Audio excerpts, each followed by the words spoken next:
No one in Donald Trump's administration has any actual interest in doing their job. Donald Trump's cabinet is filled with people who go on Fox, enrich themselves, and commit crimes on behalf of Donald Trump. Now, Pam Bondi does all of those things, but a new leaked report has also revealed she is committing crimes for herself too. And we are going to get into this scandal, but before we do, if I could quickly ask you to leave a like on this video, and if you haven't already and you enjoy our channel, to hit that subscribe button because it goes a long way in supporting our work. Now, before we can get into Bondi's criminal scandal, I first want to start with her tough on crime narrative, which is being blown up by mayors across the country, but started with all this BS on Fox. You have to tell us if there are illegal aliens in your database. If we're arresting someone, we are going to know if they're an illegal alien. So last week I sent out 32 letters to mayors around the country, and I believe to 7 governors, telling them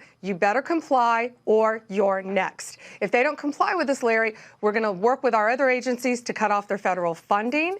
We are going to send in law enforcement, just like we did during the LA riots, just like we're doing here in Washington, D.C. And if they're not going to keep their citizens safe, Donald Trump will keep them safe. That's what this is all about, making America safe again. That was his only directive, and that's what we're doing. This is not an administration attempting a fascist takeover. This isn't an administration marching towards authoritarianism. We are there.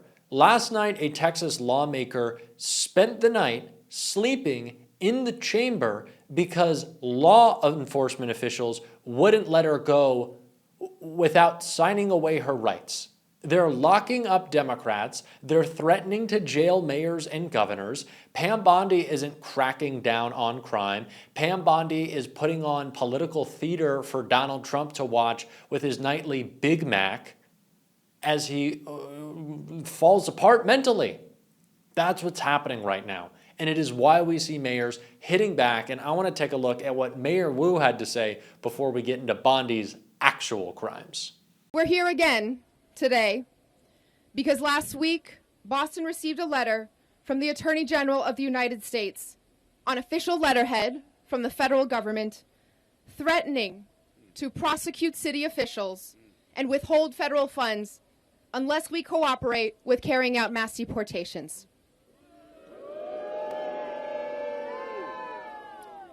At a time when this federal administration is already causing so much fear and harm in our communities, these threats are serious and consequential. But our same communities have told me loud and clear that silence in the face of oppression is not an option.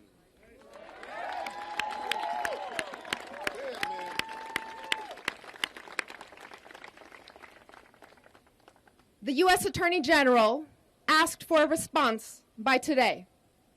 So here it is.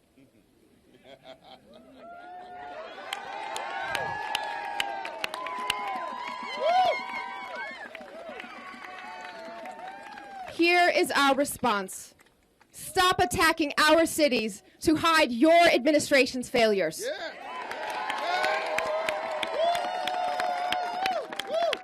Unlike the Trump administration, Boston follows the law. And Boston will not back down from who we are and what we stand for. This is what it looks like, people. Do not bend to them. That's what they want. When you capitulate, they're only going to come back. You give a bully your lunch money, do you think he goes and invests it, or do you think he comes back for more the next day? Let's be real. If you bend the knee to Donald Trump, it is only going to get worse. No one understands that better than Mark Carney does. Someone who has consistently stood up to Donald Trump, and Gavin Newsom's doing the same. We see it from Mayor Wu as well. We need everyone to be doing so because this administration isn't going after crime. They are the criminals themselves. And a new report has revealed how that is just the case about Pam Bondi. Bondi clashed with ethics officials over efforts to keep random trinkets. Pam Bondi has spent much of her time as Attorney General wrangling with ethics officials determined to keep her from holding on to gifts, a new report revealed on Monday. Bondi and her staff repeatedly pushed back on federal rules limiting gifts, a source familiar with the discussion told The New Yorker.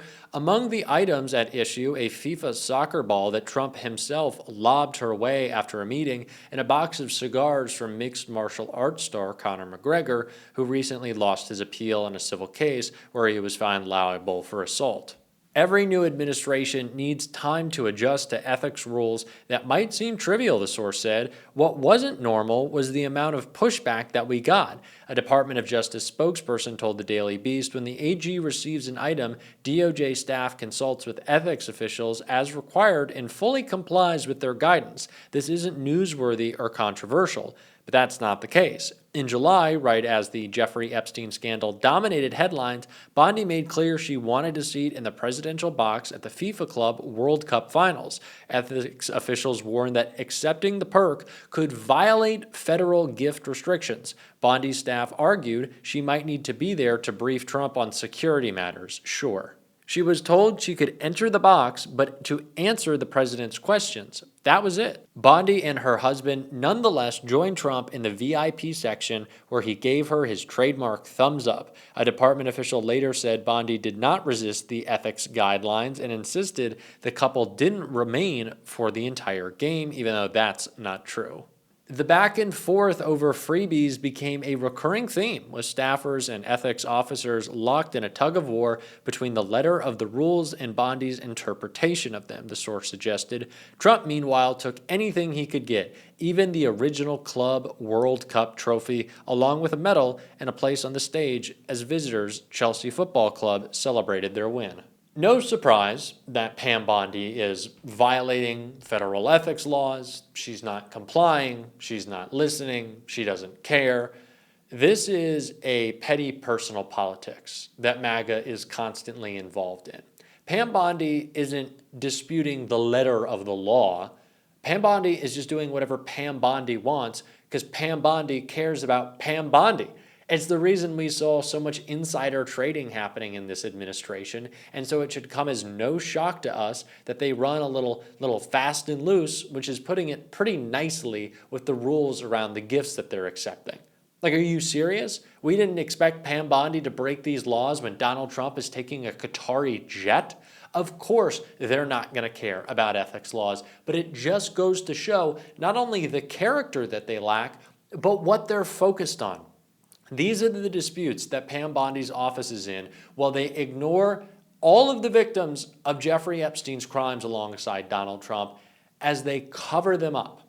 That's what's happening right now. They are not focused on you or draining the swamp or making costs lower like they promised. They're focused not on their agenda, but their personal selves. That's it. And it's why they're so unpopular. Rachel Maddow broke it down right here. The people protesting against Trump for him botching the situation with Ukraine and Russia, those people outside the White House today are in crowded company. If you look at the latest approval ratings, the latest polling, national polling on this issue, the latest Pew poll that's just out asked this question, for example, quote, "How confident are you that Donald Trump can handle the war between Ukraine and Russia?" Americans say they are not confident in Trump's ability to handle the Ukraine-Russia war. Americans are not confident in Trump's ability to handle that matter by an 18-point margin. He is 18 points underwater on his handling of Russia and Ukraine. That said, the whole Pew poll on what Americans think right now about President Donald Trump is just one thing after another that's that bad or worse. Are you confident in Trump's ability to handle things with Iran? Not confident by a 12-point margin. Are you confident in Trump's ability to make wise decisions when it comes to global energy issues? Not confident by an 18-point margin. Are you confident in Trump's ability to work effectively with our allies? Not confident by an 11-point margin. Are you confident in Trump's ability to manage our policy toward China, our relationship with Canada, our relationship with Israel? No, no, and no. Not confident in any of those things. Do you approve or disapprove of Trump's tariff policies? Oh, Americans disapprove of Trump's tariff policies by a 23-point margin. How confident are you in Donald Trump's ability to make good decisions about foreign policy? Not confident by a 14-point margin. How confident are you in Donald Trump's ability to manage the executive branch effectively? Not confident by a 15-point margin. All in all, what effect is Donald Trump having on the way the federal government works in Washington? Americans say, he is making things worse. By a 26-point margin, Americans say he is making everything in Washington worse, not better. Would you use the word honest to describe Donald Trump? No, by a 26-point margin. Would you say Trump is a good role model? Americans say no, by a 41-point margin. This is a nice one. Do you approve or disapprove of the way the Trump administration is handling information related to the government's investigation of Jeffrey Epstein? 70% disapproval on that one. 70% disapproval. Tonight, Fox News is reporting that the deputy director of the FBI, a former podcast host named Dan Bongino, is effectively out of his job. He is the FBI deputy director. They are adding another person with that same job title to the FBI to be co-FBI deputy director with Dan Bongino. So you tell me what that means about whether or not Dan Bongino is out of a job. Bongino, of course, has reportedly objected to the Trump administration's efforts to block the release of records related to Jeffrey Epstein. Both before and after it was reported that FBI agents were assigned to redact Trump's name from the files related to Epstein's case. Bongino, a reported critic of the administration's decision on this matter, somebody who has confronted, reportedly, Attorney General Pam Bondi on this issue, among other things. MSNBC has not confirmed this reporting tonight from Fox News, but again, the Fox reporting tonight is that Dan Bongino is effectively out. He has had somebody else given his same job title after he reportedly clashed with the White House and Attorney General Pam Bondi over the administration's efforts to suppress the material about Epstein that it holds in its own files.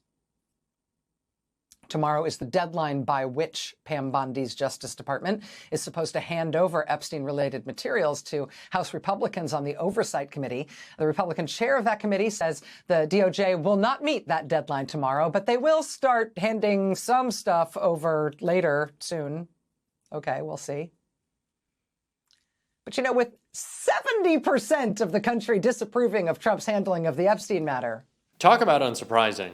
I'm surprised it took this long for the approval rating to get so bad. This is why Donald Trump is trying to steal an election right now, because he knows how desperate he needs to be to get anywhere close to holding on to the last 2 years of his presidency. Because if Democrats take the House and Democrats take the Senate, it's over. And that's why we got to keep working, keep pushing this message, keep hitting every day. And if you want to support that, as always, you can hit that subscribe button, leave a like on this video, and if you stuck around to the end, drop a blue heart in the comments. And until next time, I'll see you soon.